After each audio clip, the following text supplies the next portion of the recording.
What is up? Thank God iPod is live. I'm your host, Chaz Pippett. I'm the founder of Baseball Rebellion and Softball Rebellion, and I talk about baseball and softball and anything related to training those sports. From current events, hitting, pitching, game approach, throwing, arm care, weight training, you name it, I cover it. Tonight, thank God iPod has an awesome show for you. We're going to be joined again by Jason Colleran. He's my first repeat guest. And the reason he's my first repeat guest is because he is the creator of the Kinetic Arm, which is one of the smartest throwing products I have seen in over a decade of doing baseball and softball related training. He's also one of the top strength and conditioning coaches on the East Coast, in my opinion. But before we talk about and talk to Jason, I want to talk a little bit about bunting.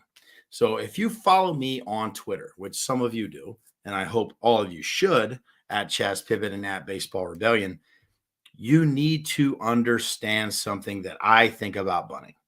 I think a lot of people give bunting a bad rap on Twitter. And the reality is, bunting has a place in the game. I'm going to say that one more time. Screen grab it if you need to. Bunting has a place in the game. Baseball and softball. It's valuable. It matters. It works. It has real implications to making teams win or lose based on how you execute it offensively and defend against it defensively. But what I was saying about Twitter or about bunting on Twitter was simply that so many coaches of youth baseball and softball, that's 12U and under, cheat, in my opinion, by using bunting unfairly. If your strategy to win a game at a travel ball tournament or a little league game or a house game, what people call that, if your strategy is taking advantage of kids that don't know how to play catch, you're a loser. Point blank, you're a loser. You're a grown up. You should be trying to educate people and help your players become better hitters. Instead, you're taking advantage of the kid who's playing third base or who's catching or who's pitching that doesn't know how to deal with bunts. They don't know wheel plays. They don't know infield in, infield out. They're kids. They have no idea what to deal with bunting, which is why they don't allow it in T-ball and they don't allow it in coach pitch because it's not fair. It's literally cheating. So when you do that and do it over and over and over again because the third baseman doesn't know what to do or the first baseman doesn't know what to do, you're a dork. Point blank. You're taking advantage of kids. You're exploiting kids the same way that people who make fun of kids who maybe weigh more or are too short. Like, be better than that. Teach your players how to hit. Teach your players how to defend. Explain to them how to throw and catch. Try to introduce bunt defense at that level, but it shouldn't be a part of the game where you're bunting 3, 4, 5 times in a row. Absolutely, some super freak athlete at Vanderbilt can bunt, steal second, steal third, and then score. Yeah, man, that guy's probably going to be a millionaire playing baseball. That guy's one of the best players in the country, one of the fastest athletes in the country, or he wouldn't be at Vanderbilt. Like, let's have a little perspective. Johnny up the street at your little league playing third base has no freaking idea how to barehand a ball and throw it to first base if you got a fast kid. Congratulations, you stole a runner at first. I'm proud of you. I hope you feel good about picking on that kid at third base or picking on that first baseman or picking on that pitcher or catcher who doesn't know what to do. I'm so happy that you won that game. I hope that plastic trophy feels good on your mantle, because if that's how you play, you probably never won a trophy worth a shit on your own. And yeah, I'm frustrated about it because there's so much garbage about what people like me teach. Oh, Baseball Rebellion. Oh, Drive Line. Oh, who cares? Ignite Baseball. Oh, John Lampros. We only teach home runs. No, we teach hitters. People fly from all over the country to work with us because we make hitters better. Guess what I saw practiced in my building today by a college athlete? Bunting. Guess what I saw not practiced by anyone under 12? Bunting. Because you cannot bunt your way onto a middle school team. You can't bunt your way into a high school team. You can't bunt your way to the draft or college baseball, and you sure as hell can't bunt your way to the big leagues. And if you could, more fast guys and track runners would play. The reality is you've got to hit your way there. You got to defend your way there. You got to be a multifaceted player, and you've got to be a multifaceted team. It's okay to have different roles in baseball and softball. Softball has slappers. Baseball has, two-hole hitters that move runners, bunt, they hit behind runners. There's real value in understanding that, and that should be practiced and championed as something you need to know. I didn't play baseball much as a youth. I never learned that side. It hurt me in my college career. I'm not saying don't practice it. I'm saying be better than cheating your way to winning with a bunt. Because if you're facing somebody who's simply not equipped to deal with it, and that's how you choose to win, it makes me question your character as a man, as a woman, as a coach, and as a leader of young people. I would rather lose than exploit a underage kid at third base, first base, pitcher, or catcher because they're not equipped to understand how to play. I'd rather lose. And that's leadership. That's teaching. That's coaching. That's the reality of what we need to make baseball and softball better.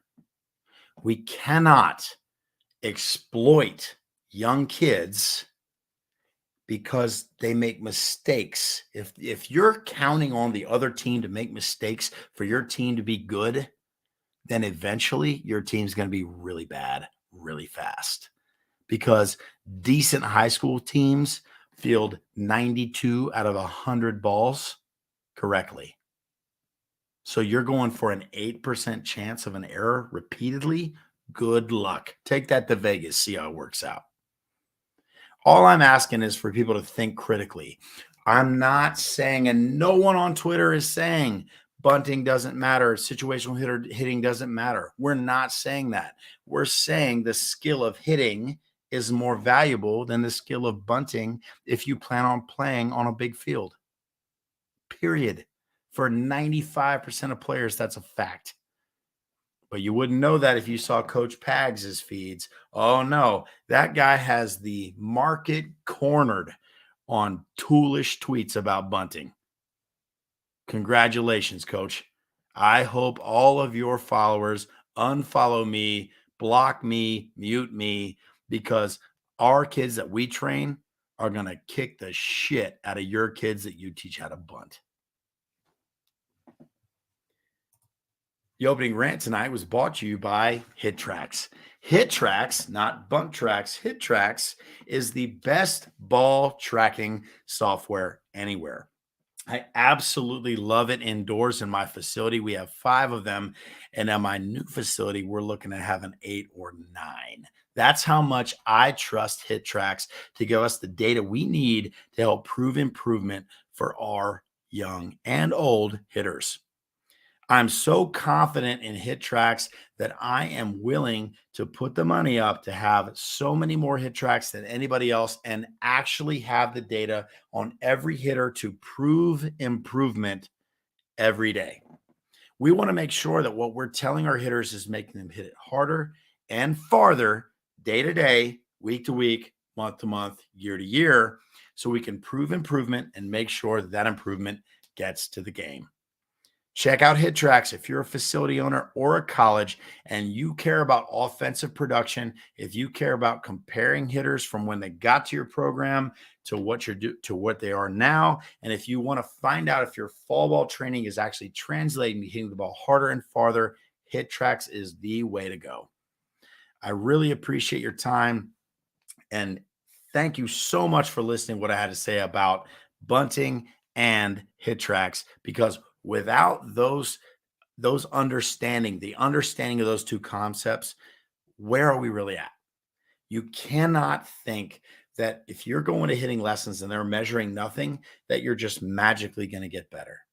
Just like in a weight room, and Jason's going to join us here in a second, we have initial intake evaluations. We check measurements, broad jump, vertical jump, squat, bench, whatever it is. And we measure that against how things improve and how they change based on the training protocols that we come up with. Hitting, throwing, it's no different. We have to be accountable the way that elite track coaches, elite strength and conditioning coaches, the way that elite coaches all over the country measure things and adjust, adapt, compare, and contrast based on the training needs of the hitter or the athlete. That's what HitTrax does. That's what we do at Baseball Rebellion. And saying that, I'm so excited to have Jason in to talk to us a little bit more about the Kinetic Arm, how ABCA went, and then I've got some really important questions about rotational training. Jason, thanks so much for being here. I got a little fired up about the bunting, man. I apologize, but I'm sure there's some things in strength conditioning that make you feel exactly the same way. But before we get into that, talk to me about how did ABCA go? Because I absolutely love the Kinetic Arm. And I'm not saying that because I like you. I'm not saying that because I consider you a friend. I'm saying that objectively. I love it. And it has made my arm feel better. It has made Ryan's arm feel better. I mean, and Ryan has chronic throwing pain. And when he uses the Kinetic Arm, he has no pain and he throws harder. Talk to us about the Kinetic Arm. Thanks for joining us. Yeah, thanks for having me. And I 100% agree with everything you said about bunting. 100%. But ABCA was absolutely incredible. We won Best of Show again, so second year in a row. But put a lot into revising the first version, so it's a lot more user friendly. But just to see coaches and kids, athletes, their faces light up when they put it on and throw, and they'll say, "Wow, it actually does that." And we had a Dodgers pitching coach stop by and confirm that some of their big name pitchers were using it towards the end of the season. So yeah, we made a lot of great contacts. Got to speak at the Expo Theater, which was incredible. Just talk about that. How'd that go? I hate to interrupt you. Like, what were some high level regular English, because you love to use big words, right? Main points from your expo that people can benefit from right now? One thing is analytics in the game. For all this time we've gathered data and now we're deciding to act on it. Well, if you think about arm injuries, it's pretty much the same thing. If you follow the science, but with data now we have entire analytics departments, and now it should be the same thing with injury prevention, especially for the arm. So we know why these things happen. We know that they're overuse injuries or tissues overstressed, or we exceed that stress threshold. So why are we not reinforcing it externally? So that was a big point. But another one is, the protective gear we have. I mean, you could say it's a performance enhancer, but so are batting gloves. You can grip the bat better. I mean, the ball gets thrown around probably 300 plus times. Everybody doesn't get hit in the head, once a game. But we still wear helmets, so it's better to have it and not need it than need it and not have it. So since ABCA linked up with Javi De Jesus from Ivy Tech, and he's been getting some incredible data using ProPlay AI and also the pulse sensor as well. Another guy, Lance Dobbins, he's been getting some incredible data, rehabbing guys. So it's just been incredible. From the beginning, every interaction's been genuine. I always say I'm not trying to sell anything. I'm just trying to, help you protect your arm. If you don't like it, that's great. But, don't look back and regret not giving it a shot. You're exactly right. And Javi's been on the pod before with me. And I really respect Javi. We've had some disagreements recently. We had a disagreement. What was it about? Maybe bat flipping it was the guy that flipped the ball to the pitcher, or the coach, the pitcher that flipped the ball, right? And listen, Javi's right, man. The kid shouldn't have done that. And my point was, yeah, man, the kid also feels awful. Like, these are kids. I know it. You're 18. You can go to war. You used to be able to buy tobacco. I guess you can't do that anymore. You can vote, right? But 18 used to be a big birthday. Now it's not so much. But the reality is, that kid has probably never had that amount of failure on television in his whole life. And Well, parents everybody's right. And everybody saw it. And everybody and he has to just wear it. And yeah, he flipped that ball. But how great was that coach? How great was that coach? He caught the ball. He stopped the kid. He talked to him briefly. Now, we don't know what happened after that, but he could have made that kid look like such a punk. And that kid already was at the lowest point possibly of his whole athletic career. And I'm just really happy that that coach didn't do that. But back to Javi, I love that guy. And he has said nothing but great stuff about your product. And for me, even though I've even tried the product, I'm not a pitching guy, right? I'm not a throwing guy, and I don't claim to be. I know enough to be dangerous, but I'm not a throwing guy. When Javi says, yo, this thing is working, that gets my attention. So congratulations to you. So you obviously won Best of Show again, and that's great. I remember I've been to ABCA twice, and I haven't won Best of Show ever, which is frustrating because the launch angle tee should have won over the junk tees that beat it both times, in my opinion, but I never think about it. Don't worry about it. So what's it like having a Best of Show? Do you get a trophy? Do you get a plaque? Or what do you get? They email you certificate, but it's it's the thought that counts.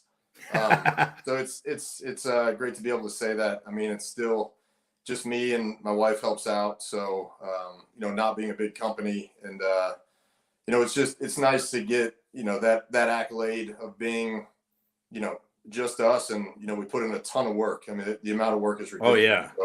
So it's great to get that positive reinforcement, as simple as that may sound, but yeah, it's a great feeling. And then it matters, man. It matters. And I remember cutting bands with my wife on the hardwood floor with a tape measure out to make sure that we were tying the bands the right length for some of my products.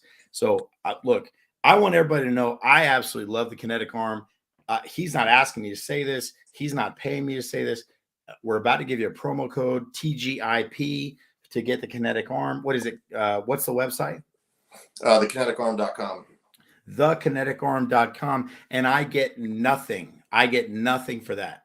So I didn't even ask for a cut, nothing. I love the product. You need to buy the product. If your son or daughter has had any arm throwing, any arm pain, any arm issues, get the Kinetic Arm because it freaking works. And you can cut that up and use it if you want. But the bottom line is that's how I feel about it.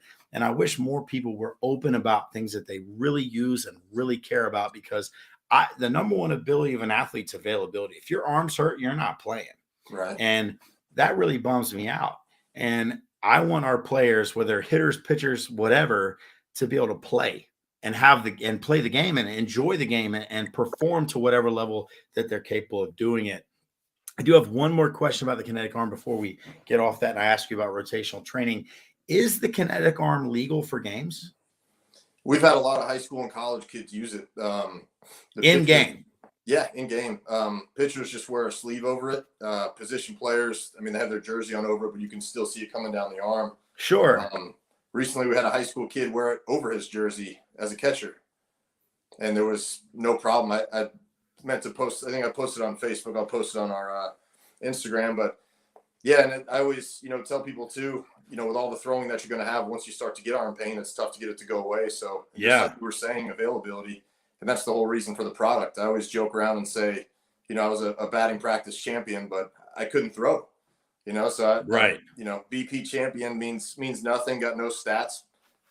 At times I had a great arm, and then there it goes.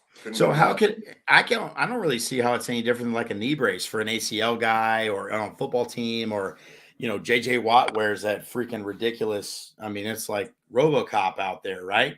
So if that's allowed, the metal massive exoskeletons, right?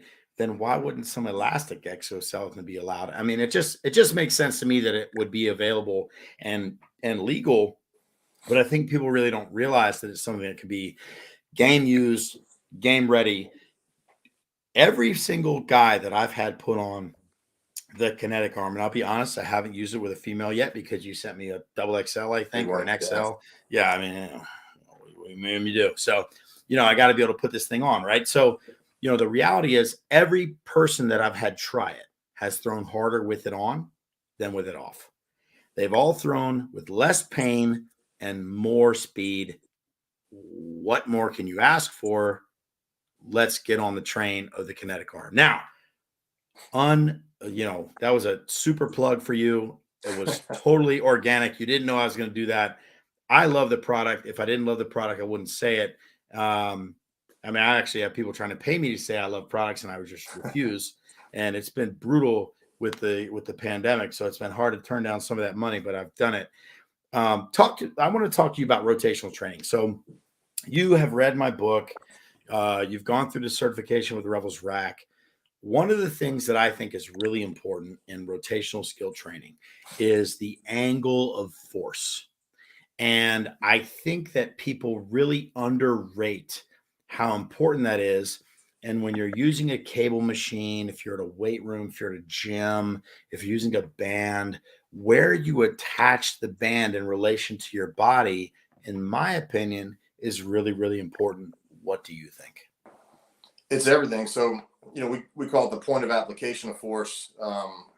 And then, I won't go on the CSCS rant, but those guys seem to talk the most and not be able to back it up. But, it's identifying the axis and identifying where the line of force is. That's how, how long the moment arm is, which is how much torque you have to generate. Right.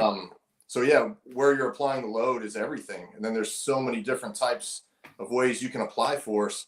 And this is where the whole strength and conditioning world needs a big slap across the face, honestly, because barbells are a really crappy, inefficient tool. And to hear people say, oh, you want a stable core.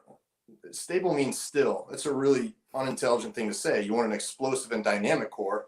And what are you doing? You're rotating. You're doing unilateral things, or, asymmetrical loading if you want to get technical. But sure. Yeah. So asymmetrical loading is like a one-arm dumbbell press, correct? Asymmetrical loading could be if you have one arm higher on a push-up, and you're going down. Okay. Like this. Okay. So and if I'm wrong, correct me, because I'm trying to make sure that everybody else understands what you're saying, right? So obviously I had that wrong. Okay, so that'd be unilateral. So asymmetrical would be like if you're on a stair. If your right hand's on the stairs and your left hand's on the floor and you're doing push-ups. Is that correct? That's one way. Or if you have like a 50-pound dumbbell in your right hand and a 30-pound in your left. Got it. Why you would do that, I don't know. But so if you're just doing one arm, that would be unilateral. Okay, cool. So why do you think, one of my favorite strength coaches to follow, I'm not going to say his name on Twitter, because Twitter's a dangerous place, is he constantly talks about the core resisting rotation. Like that's the big thing, right? The core doesn't rotate, it resists rotation. I'm on the other side of that. I think the core has to dynamically and explosively rotate. Obviously, we need some deceleration. Obviously, we need some stability. Like, come on. That's like saying we never bunt. Like, of course, sometimes you bunt. Okay. So I want to make sure that my athletes can rotate through a full range of motion with strength and support super fast. What do you think? That's correct. But what does anti-rotation mean? To me, it means like rotating the other way, like not allowing. I agree. Yeah, I know. So like we're saying the same thing. I don't understand like what this. If I see another Palaf press or one-arm dumbbell bench press on Twitter about how important that is, I'm going to freaking lose my mind. So that's why I used that example before, right? Like I think this is just me. I'm not a CSCS. I'm not a strength coach. Okay. I think that stuff's eye-washy. I think you need most of it is. Okay. So what would you recommend instead? For rotation? Open-ended. What would you recommend? You're training one of my hitters. So they have rack training, they're stable, they have end range isometrics and strength at end range. That. How would you load that athlete? I would load them several different ways. I would probably have something on the hip. So I would definitely have their feet touching the ground because, where we've seen that one hitting device where it's like a pizza box for the back foot and you take away friction. I mean, we have cleats on our shoes or spikes so we can grip the ground better. So why we would want to take that away is completely ridiculous. So yeah, I would definitely have their feet on the ground. Several different foot positions. I would mix it up. I would have, I call it multi-axial loading or multi-planar resistance. So I would have one maybe for rotation and maybe one for lateral flexion. Sure. So, and Or side bend. Yes. yeah, Lateral flexion. absolutely. Yeah. So I'm just trying to use terms that a lot of my people understand. Right. So, lateral flexion, rotation, that kind of stuff. It's turning and side bending at the same time dynamically through range of motion. Is that correct? well, it doesn't have to be dynamic. You can make it dynamic, but like with the rack, it's a great piece because you can attach several different force angles. Mm-hmm. And the way to break it down for everybody listening, the line of force with an elastomer is going to be that line or a cable, right? And then, like we were saying, with a weighted bat, medicine ball, a kettlebell, a dumbbell, when you let them go straight down, yeah. And people fail to realize that. But with the rack, let's think if you had one where you were side bending and then another one where you were rotating through, we could also have one where you're working on kind of retraction and extension, and this side would be rotation and flexion. So yeah, that's with that tool. I was going to make some videos today just showing how many different applications there are, but you can have people explode through and then do an isometric hold for maybe 10 seconds at the end. Yeah. Or if you start with an isometric hold and then have them do 10 fast, that's when it starts to get really tough.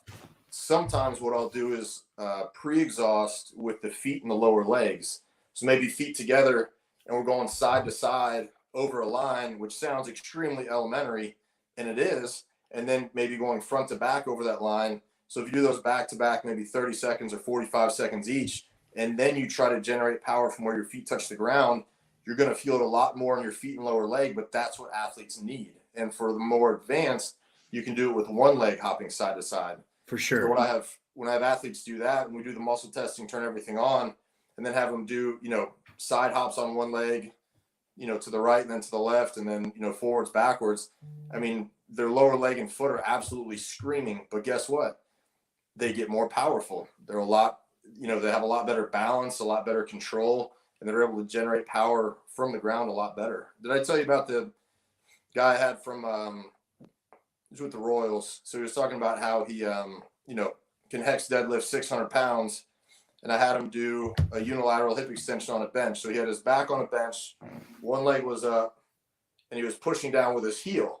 Yeah. So if he wasn't countering that rotation with an isometric hold in his trunk, the Sure. hip would fall, right? Mm-hmm. He couldn't even get to 15 reps without taking a break. And he said, "Why is this so hard?" I said, "Because your training is trash." Yeah, because to be cool and lift heavy things, and it's not doing anything for learning you. how to deadlift a crap ton of weight might help you hit it harder, but probably it just makes you better at deadlifting. So what we need to do is train the moves that matter inside of the swing and inside of the throw. And I'm not necessarily just saying you need to be sports specific. No, you need to be rotationally competent. Yeah. Like, what are we doing? Like, walking is rotational. People think of it as linear, right? But we know walking is rotational. How do you counteract your left arm and your right foot, and how has your pelvis move in relation to your shoulders? Like, it's all the same thing. Now, you mentioned the pizza box. Yeah, that's a tough thing. Like, a lot of people will buy that plastic thing. So the best part about the pizza box, the plastic board that you mentioned, is you can dishwash it. It's dishwasher safe. You can cut on it. You can, if you sterilize, you can serve food, you can eat. It might be microwavable. Not really sure. I don't have one, but if you want to do that type of training, you could very easily use a piece of cardboard. It's much more efficient, much cheaper. You mentioned isometric holds. Mm-hmm. A lot of people probably don't know what that is. And super basic, what's an isometric hold? And then I want to talk to you about weighted bats. Also, for me, when I find my hitters isometric hold, if they breathe out before they isometric hold rotation, they actually gain more distance and strength and range of motion. If their lungs are full, they can't rotate as far. What do you think? Very cool. Yeah. So with isometric holds, just holding a position for an extended period of time. And the key to that is going to be, how you're loading, especially with hitters. So if you wanted to put it, say I'm right-handed on my front shoulder, if you wanted to have the point of application or a cuff around my arm, attach it to the rack. So I can pull into retraction and extension with rotation, and I can hold that position, and you're going to feel your back extensors on that left side. They're doing that left side rotation, and then right side multifidus does left rotation, but for all the nerds out there. But I mean, for that, think about it. When you're rotating, that's what you're doing. It's going to be that rotation with extension as opposed to rotation with flexion, where it would be like a crunch and you're twisting. So yeah, the rack's incredible for, those isometric holds. So everything that you're touching on is extremely important, and it's overlooked far too much, not just in strength and conditioning, but just in life itself. You're right. That's if you want to feel better, be able to recruit more muscles in more movements, and you will feel better. You'll have less pain. You'll have more strength, more range of motion. Like this is not my opinion. This should be strength conditioning 101, athletic training 101. Like I guess I don't understand it because, we've talked offline, I've done everything but take the CSCS, right? So again, I'm not a CSCS. I've done the studying. That's all I'm saying. I've done everything but take it. I'm not planning on taking it because I got smarter dudes like you who'll tell me the truth. You mentioned the rack with the isometric hold. How is a rack where you're in retraction, okay, different than say a PVC pipe where your shoulders are rounded with maybe not a PVC pipe, but a dowel rod with an eye hook on the end? So how is this shoulder move, okay, different than this one with retraction for a hitter? Can you explain that really quick? And I swear I'll stop asking. So with one, if you have a retracted position, you're going to shorten the muscles on that posterior side more versus, here. Posterior is the back. Mm-hmm. Anterior is the front, just so everybody knows. Yeah, like pulling your shoulder blades together. Mm-hmm. So with, what was that question? So I was saying, how is it different? Our brain goes crazy. Oh yeah. No, so you're with good. The rack, another thing you can do is also protraction on one side if you modify where your arm is. Sure. So think about with rotational training. I don't know if I've ever told you about my hamstring rip. I'll make it fast. So my left pec was ripped off the bone, right? Because I had a strength coach that wanted us to max out. So that shows you how cool maxing out is. Yeah. If you get it, you can brag about it like a video game. Who cares? Everybody's stronger. If you don't get it, you get injured, and then you got to play with the pec ripped off. So because I had an anterior tilt to my pec, when I would sprint, I didn't have that retraction. So because I didn't have that retraction, as my right leg cycles through, my hamstring worked harder, and that's why it ripped. So I see this in probably 90% of the professional, collegiate, high school athletes that come in with chronic hamstring issues, is a limitation in trunk rotation or scapular retraction or trunk rotation to the opposite side. So that's why the rotational training is so important, not just for hitting and throwing, running, but yeah, with the rack, you can also work on that reciprocal motion. So you can actually, and we've done this at my facility, you can do rotation. And then while doing that isometric hold for your trunk, now you can focus on protraction, retraction while holding that. You're exactly right. You're exactly right. We do that every day. Go ahead. Yeah, that's awesome. So with the exhale, like you were talking about, and letting the air out, you can also go to that position and try to inhale and exhale. Yeah. So you're at end range, and then your intercostal muscles and your diaphragm have to work harder. So just another way to challenge while doing an isometric hold. So there's intercostal muscles are like the rib muscles, the muscles you feel like if you break a rib and you cough and it hurts, that's that intercostal strain, that's that swelling that gets you. And again, you're explaining this beautifully. I'm just trying to make sure that anybody can understand it, because you could talk over my head, and I'm 6'2". You're like 10'2" as far as the body goes, in my opinion. So weighted bats. Let's talk about weighted bats. So weighted bats, if you hold a weighted bat like this and it's coming out this way, okay? So I'm a left-handed hitter. Oh, here we go. I'm a left-handed hitter. The bat would be coming out this direction, right? If I just held it out in front of me, what force, I'm asking you, what force would I be generating with my wrists?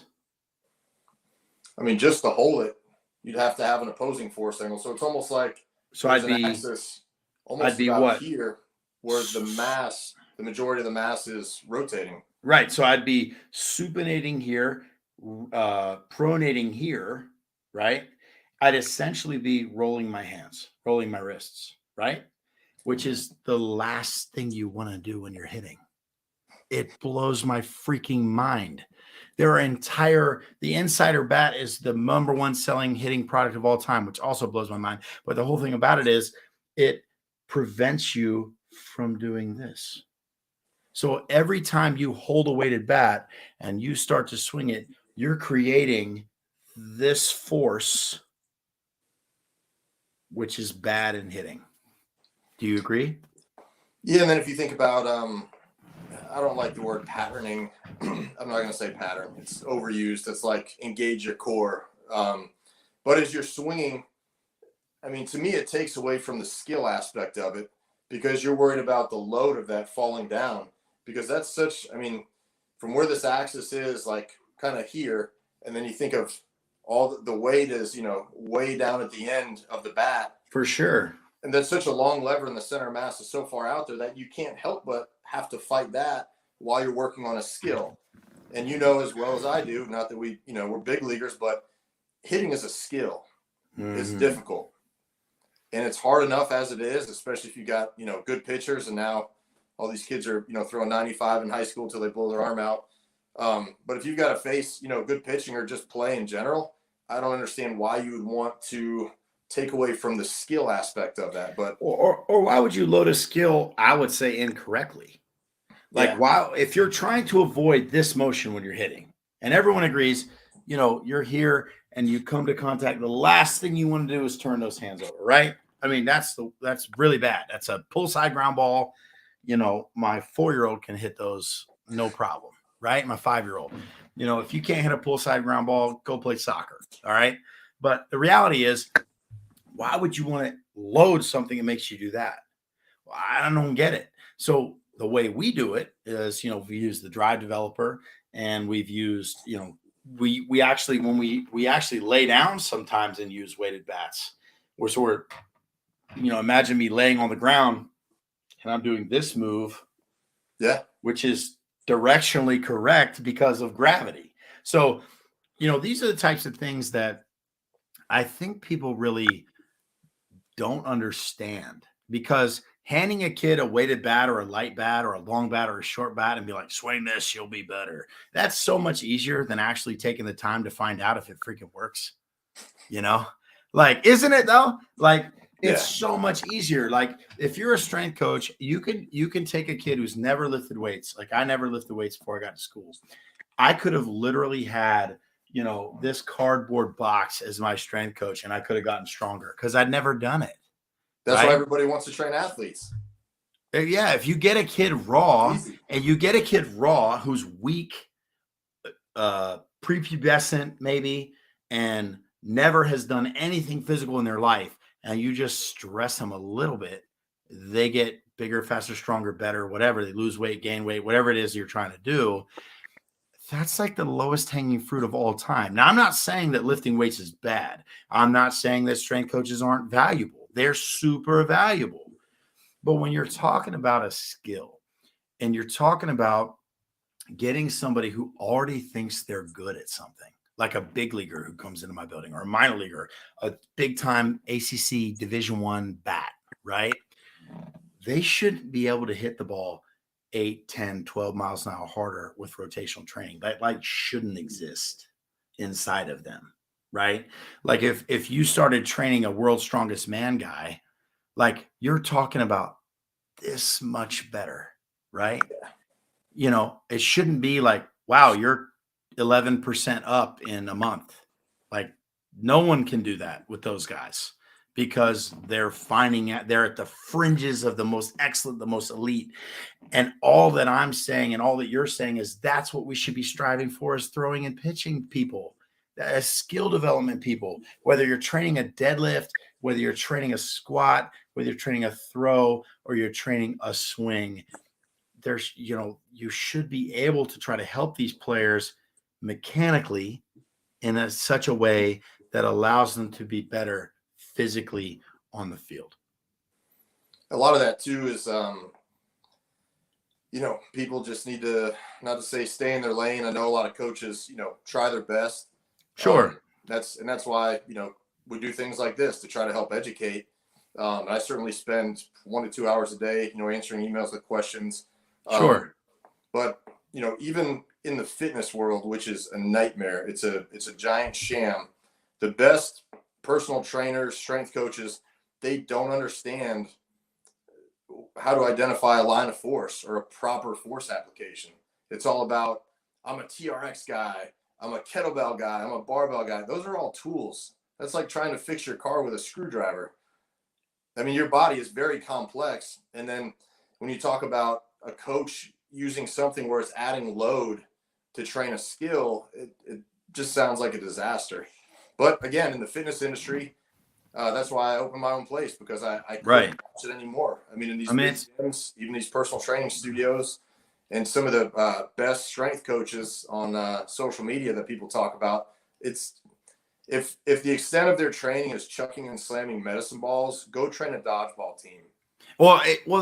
So really quick, I think the medicine ball throw is the most undercoached move in athletics. There's think a place that for it. There's absolutely a place for it. I'm saying that almost always it can be done better than the athlete is doing it.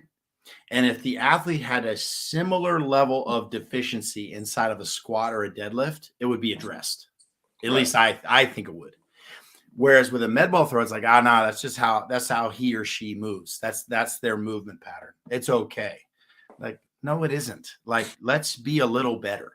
For all the coaches, trainers, strength coaches, parents, also think about, why would we put that load at the end of kind of that chain or that movement where we're not the strongest, right?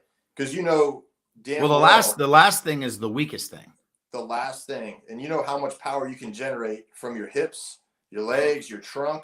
So now it's inertia, an object's resistance to change. So when I see these, water bags too, people really don't understand what they're doing with them. They just want to say #fascia. Perturbation, baby. Man, that perturbation, like, there's such a low ceiling on that for results with athletes. To see these guys slapping their people, it's really just stupid. I mean, and I'll be honest, I used to do that. Like, I'm going to say it. I used to do it because I was like, man, this is really smart. When then I looked into it, like, I don't know, a little bit, and I was like, wait a minute, this is like really easy to make them feel, but it isn't the best way to fix the problem. And again, I'm not saying there's not a place for it. Sure. When I've had people that were told they never walk again, or stroke victims, or traumatic brain injuries, I still don't do it there. I just use external stimulation. But in that setting, potentially, yeah, it could work well. But if you're dealing with an athlete that, can adapt, and the brain can orchestrate a solution for a movement while you're in midair and take off, it's ridiculous. You may as well just chuck water balloons at them and post that as, #fascia, #speedcoach. So one of my favorite things to do when I'm having a slow day, which doesn't happen that often anymore, but when I do have a slow day, I love to look at Jameis Winston's training protocols. Have you ever seen any videos of Jameis Winston training?